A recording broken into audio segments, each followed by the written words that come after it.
You are a leader, whether you like it or not. Your attitude every day affects your team. So you have to, yes, have to bring positivity every stinking day. We'll show you how. Here we go. Bob, this is going to be an amazing episode. Do you know that? Do you believe it? Because I do. I don't. I just don't see it. You I don't? just don't see it. No, Well, get on no. board, Robert, because here we go. It's going to be fantastic. This might be the most celebrated episode in the history of the Metacast. Why is that? Because we're going to talk about positivity.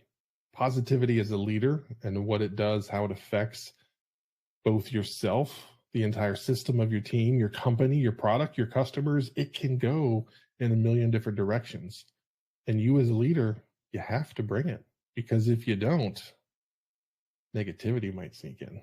So that's what we're all about today. We are starting a positivity series. This is something Bob came up with a week or two ago, where he's like, you know what?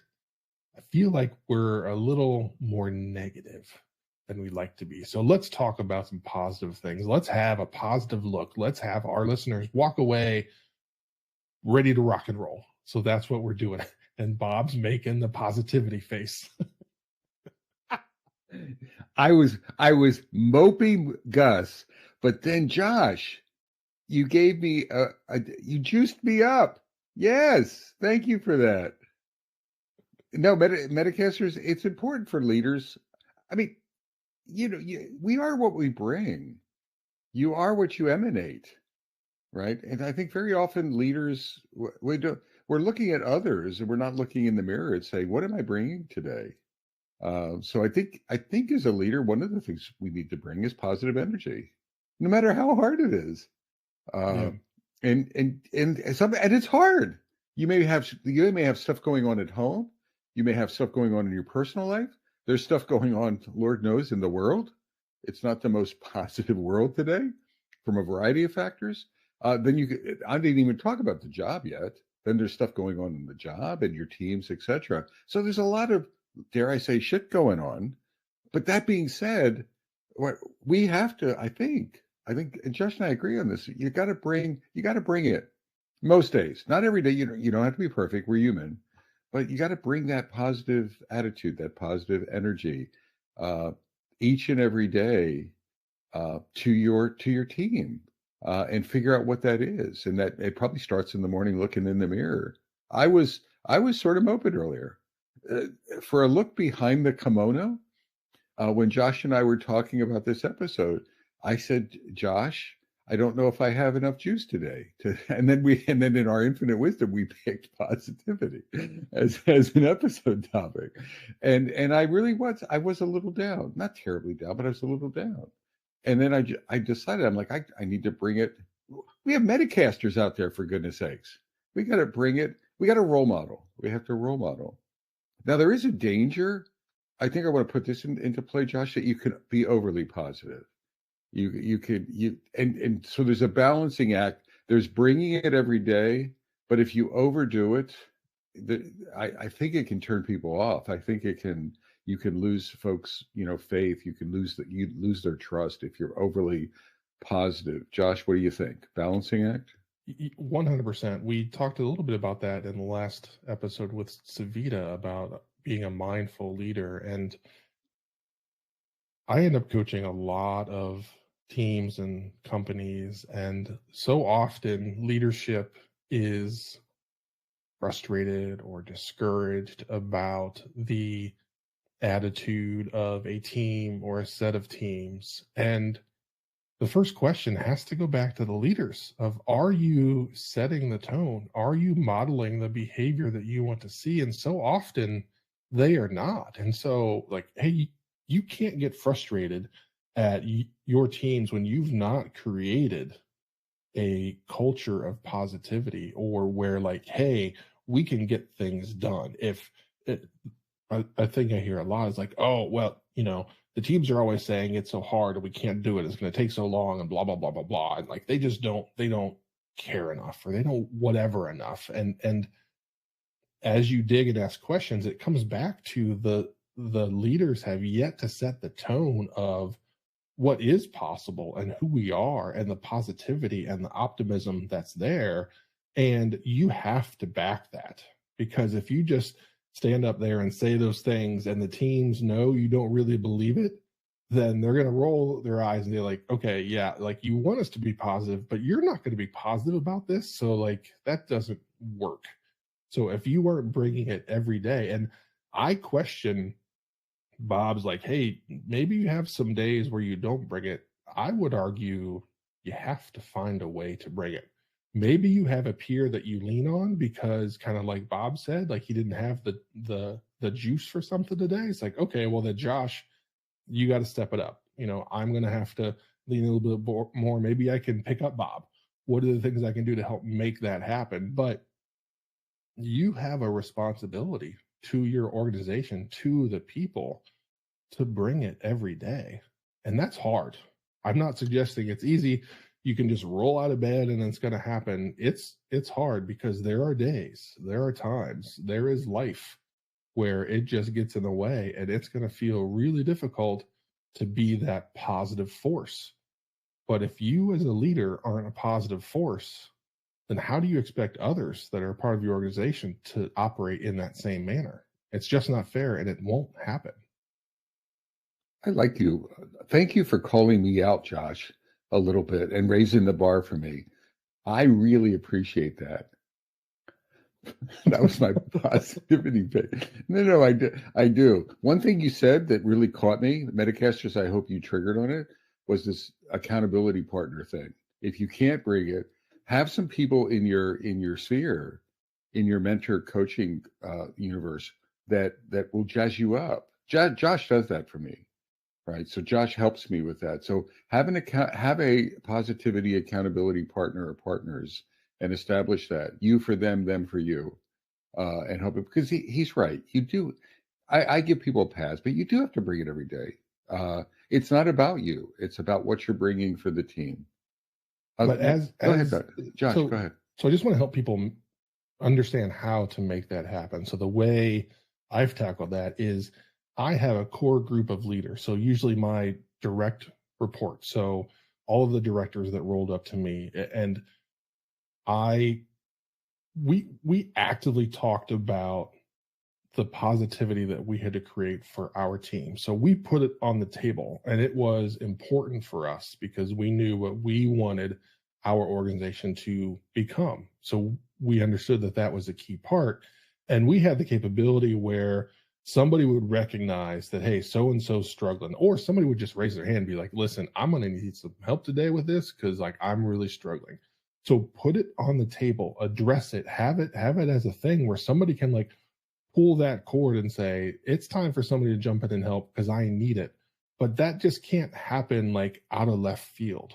Address it, talk about how we as leaders within this organization have to bring the energy every day and accept the reality of, like, humans aren't perfect and the world is not perfect. So there's going to be days when you're going to have to raise your hand and say, hey, I need some major help. And then have those peers, just like Bob talked about, that can swing in and say, like, I got you, bro. And we're off and running. But that again, you have to be intentional about it, because if you just maybe hope it accidentally happens, guess what? It's not going to accidentally happen. The next suggestion I want to throw on the table is what we focus on as leaders. So very often as leaders, we focus on failures. We focus on weaknesses. We focus on, why did you do that? Right? That was a mistake. So we focus our hearts. We're not evil. All right. And we may be smiling when we do this as well. We may be positively surfacing mistakes from people, but we're focusing on what I would think of as deficit stuff. Right. And I think part of this positivity shift from a leadership point of view, the best system I think of to remind me of it is appreciative inquiry. We've lately talked about it over the years in the Metacast. Appreciative inquiry is emphasizing strengths over weaknesses and having positivity in our language. So not talking about what Josh isn't good at, but talking about what Josh is good at, right? And then amplifying that. And knowing that Josh is good at this stuff, and then asking him to help, being curious about what people's strengths are. All right, it's promo time for Josh, and it's all about the Leadership Lighthouse. Bob, I am on a 6-week streak of creating 2 topics. You're on a every week roll. that I write You're about. on a roll, and you know what? I read them and I Yeah. love them, Yeah. and I'm like, who are you? And what space know. alien is taking over my buddy I Josh? know. But it's great content, Josh. And you know what? I'm getting better because I try every week to put out good content. And again, just continuous improvement. So go to leadershiplighthouse.substack.com, link in the description, and sign up. It's free content about leadership. Tell me why you're not getting this in your inbox every day. Tell me. I don't believe there's a good reason. Okay, here we go. So I'm fascinated with a book called The Confident Mind.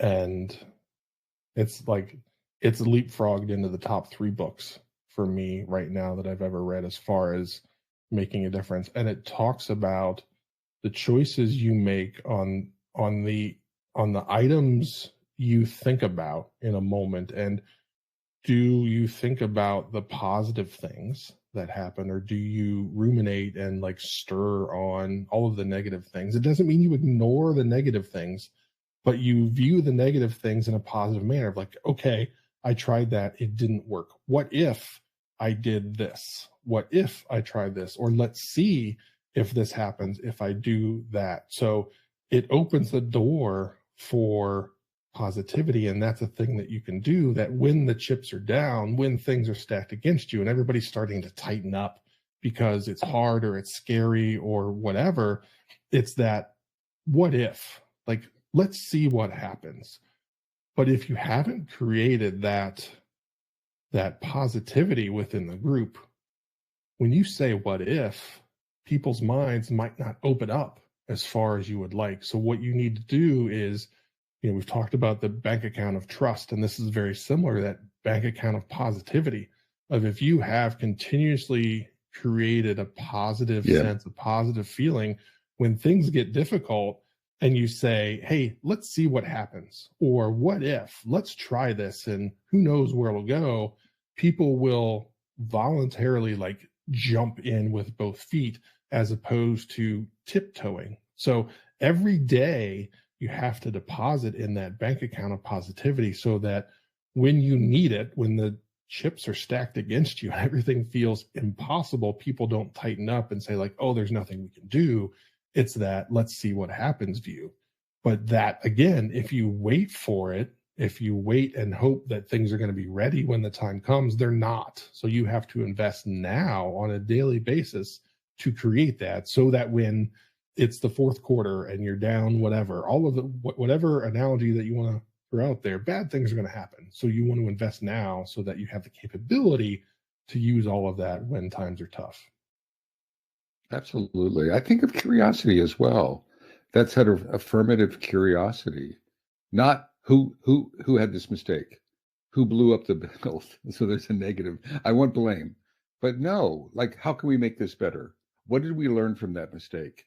How are we going to roll that in? How did you work together as a team to solve that? That must have been that was a real, that was a real flame up. How did the team do that? As a leader, you're setting that, activating and leaning into your curiosity, I think, is a part of appreciative inquiry. And then leading into the discovery part, think of it as we're improving. We talk a good game about continuous improvement, but the curiosity is leaning into, as a leader, are you modeling that? Are you encouraging that? That notion of discovery, that notion of continuous improvement, and how are we doing that? How are we working together? I wanted to bring in humor, Josh. I think everyone has their style. I can't characterize mine over like the 40 years I've been in work, and maybe 20 plus years as a leader. I know that humor is something that serves me well as a leader. I'm not putting it up on a pedestal because I have an odd sense of humor. So I've never noticed. But I know, but it's something, it really is something that, like, I think it can be a superpower of when you use it, how you refine it, how you develop your own sense of it. I know you have it. So thoughts on that, the use of humor. Yeah, it's one of those tools of you show you're human and you let down your guard, and people see that this leader isn't just a person behind a desk or behind a suit and tie, if that's how you roll or whatever it is. It's hey, this person can let loose a little bit, and it it starts to create, well, I can't say it starts to create, but it's a tool that helps create those safe spaces that you really strive to create, to enable, again, when things get tough, for people to jump in and help out. Or we talked about all the feedback and everything goes in to continuously improve. You have to create a space where there's feedback. So if you can laugh, if you can laugh at yourself, if you can laugh at the situations that you're in, it just brings the blood pressure of everybody down, and your capabilities to operate in a more effective manner goes up. But always being stiff and tight, I don't think is good for any person or any group of people. It's that self-deprecating humor too. And the Josh, that's what just struck me, how important that is as a leader. So ask yourself, when was the last time I laughed at myself? When was the last time I made fun of myself? Right. I shifted into that. And if it was like 20 years ago, then you have some work to do to really not take yourself so seriously. So it's humor outward, right? Seeing the humor in things. But I also think there's something about positivity. As Josh was talking earlier, I was thinking that it's an inside out job first, I think. So we've talked about it so far as positivity outward. But I think in order to be positive outward, you need to be positive inward. So appreciative inquiry yourself, right? Have some don't take yourself too seriously. So laugh at yourself. Josh, you don't know this, but I laugh at myself. Take a guess. How many times per day do you think I laugh at myself? Dozens. Yeah, exactly. I create all of these opportunities for it. And it lightens things for me. It takes the stress. Literally, everyone, you should practice. Just now, I'm not joking. Go into a place and look in the mirror and just laugh at yourself a little bit, or or talk to yourself. Don't take yourself too seriously. That's that inside out job, and I think that'll be reflected in your teams and your modeling outward.